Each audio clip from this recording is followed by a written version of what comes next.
শুধু দর্শক, আমরা আজ এসেছি জাতীয় তিন নেতার মাজারে। আর আজকে আমরা মাজারে আসার উদ্দেশ্য হচ্ছে একে ফজলুল হক সাহেব, অভিযুক্ত বাংলার মুখ্যমন্ত্রী শেরেবাংলা একে ফজলুল হক, ওনার ৬৪তম মৃত্যুবার্ষিকী, এবং এই মৃত্যুবার্ষিকীই আমরা দোয়া মোনাজাত করার জন্য এখানে এসেছি। আমার সাথে আরেকজন প্রবীণ বীর মুক্তিযোদ্ধা উনি এবং শওকত আমিন, উনি আমাদের এই সব জন্ম মৃত্যু দিনে মাঝে মধ্যে প্রায় আসেন এবং দোয়া মোনাজাত করেন। আমরা এখানে একটি কথা আসলে না বললেই নয়, এই মৃত্যুবার্ষিকী উপলক্ষে সামাজিক এবং বিভিন্ন সংগঠনের লোকজন এখানে আসেন। তারা দোয়া মোনাজাত এবং ফাতিহা পাঠ এবং তার সম্বন্ধে কিছু কথাবার্তা তুলে ধরেন। তাছাড়া সারা বছর আর কেউ কথা বলে না। আমরা প্রত্যেক বছরে এখানে আসি, আমাদের দায়িত্ব নিয়ে দাবি দেওয়া নিয়ে যতটুকুন পারি আমরা এগুলো স্মরণ করার চেষ্টা করি। ফজলুল হক সাহেবের ৬৪তম মৃত্যুবার্ষিকী উপলক্ষে আমরা এবারও এসেছি। উনি শেরেবাংলা ১৯৬২ সালের ২৭ এপ্রিল ঢাকায় মৃত্যুবরণ করেন। শিক্ষানুরাগী এবং সাম্প্রদায়িক সম্প্রীতির জীবন্ত কিংবদন্তি হিসাবেও ইতিহাসের পাতায় তার রয়েছে গুরুত্বপূর্ণ স্থান। শেরেবাংলা একে ফজলুল হক ১৮৭৩ সালের ২৬ অক্টোবর ঝালকাঠি জেলার রাজাপুরের সাতুরিয়া গ্রামে মিয়াবাড়িতে জন্মগ্রহণ করেন। বর্ণাঢ্য রাজনৈতিক জীবনে তিনি অবিভক্ত বাংলার মুখ্যমন্ত্রী, পাকিস্তান কেন্দ্রীয় সরকারের স্বরাষ্ট্রমন্ত্রী, পূর্ব পাকিস্তানের গভর্নর, যুক্তফ্রন্টের মুখ্যমন্ত্রী, কলকাতা সিটি কর্পোরেশনের প্রথম মুসলিম মেয়র এবং আইনসভার সদস্য সহ বিভিন্ন গুরুত্বপূর্ণ দায়িত্ব পালন করেন। এমনকি ব্রিটিশ বিরোধী আন্দোলনও তার অবদান ছিল। আমি খন্দকার মাসুদুজ্জামান। আমি মোটামুটি আজ থেকে শুধু নয়, বিগত দিনেও আমরা এখানে ওনার জন্ম মৃত্যু দিনে আসি, আমরা দোয়া মোনাজাত করি। এখন শওকত আমিন বীর মুক্তিযোদ্ধা, উনি এই জাতীয় তিন নেতার মাজারে একটু দোয়া মোনাজাত করবেন।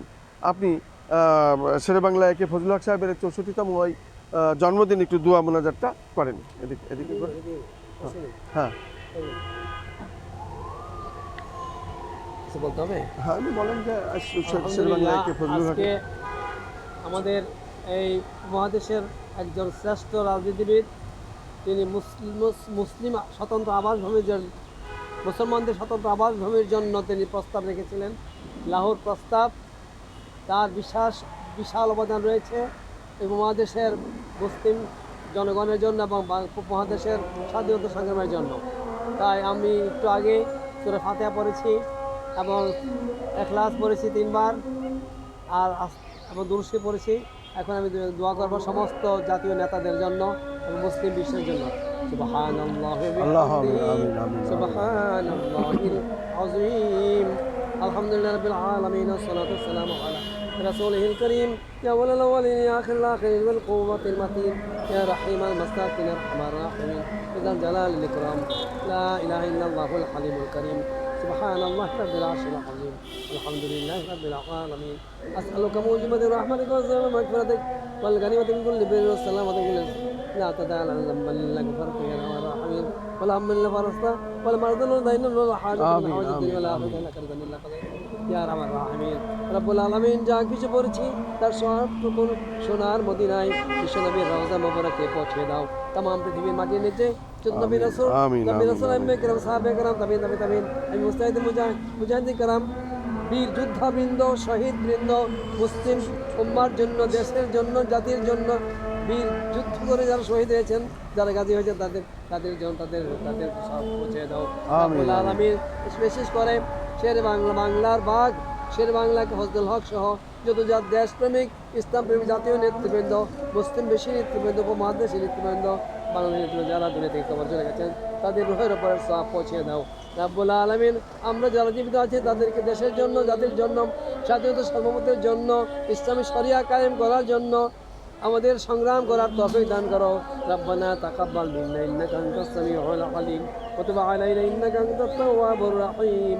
সুবহানা রাব্বিকা রাব্বিল ইজ্জাতি আম্মা ইয়াসিফুন ওয়া সালামুন আলাল মুরসালিন ওয়ালহামদুলিল্লাহি রাব্বিল আলামিন। কেটো না শুধু দর্শক, শেরেবাংলা একে ফজলুল হক সাহেবের ৬৪তম এই মৃত্যুবার্ষিকীতে আমরা প্রত্যেক বছরের মতো এবারও এসেছি এবং দোয়া মোনাজাত করা হলো এখানে। এটা যেন প্রত্যেক বছরেই এদেশের মানুষ এটা স্মরণ করেন, সেদিকেই আমরা দৃষ্টি আকর্ষণ করছি। এবং মাননীয় প্রধানমন্ত্রী জনাব তারেক রহমানের প্রতি আমরা বিশেষভাবে দাবি জানাচ্ছি যে আপনি অন্তত এবার এই জাতীয় তিন নেতার মাজার পরিষ্কার পরিচ্ছন্ন এবং রং করেছেন এবং এই দিকে আপনি দৃষ্টি দিয়েছেন। আপনার মা এবং আপনার আব্বার আদর্শে আপনি চলছেন, এই জন্য আপনাকে আমরা এখান থেকেই আপনার জন্য আমরা দোয়া করি, আপনি যেন দীর্ঘদিন রাষ্ট্র পরিচালনা করতে পারেন।